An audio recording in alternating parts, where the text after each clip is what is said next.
Hindus are not idol worshippers. We are ideal worshippers.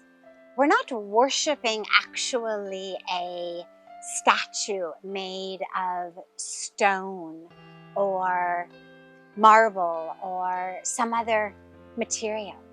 We're not worshiping actually the statue itself. What we are worshiping is the ideal of the divine through that murti, through that deity. Each of the deities in the temples has been infused with the presence of the divine. There's a very sacred ceremony called Pran Pratishta, the Pran Pratishta ceremony, in which literally the breath, the pran of the divine is brought into that statue. So when the artist created it, first the artist himself or herself connects to that presence of the divine who's going to manifest through the stone.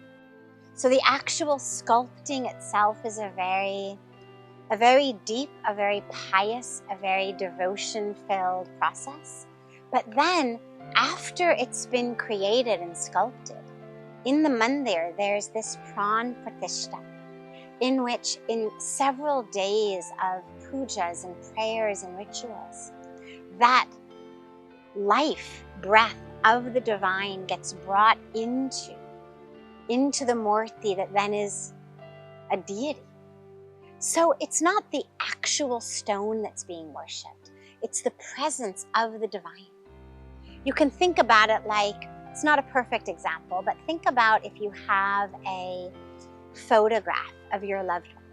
Now you realize that that piece of paper is not actually your loved one. But nonetheless, looking at that piece of paper, that photo, reminds you so deeply of the loved one.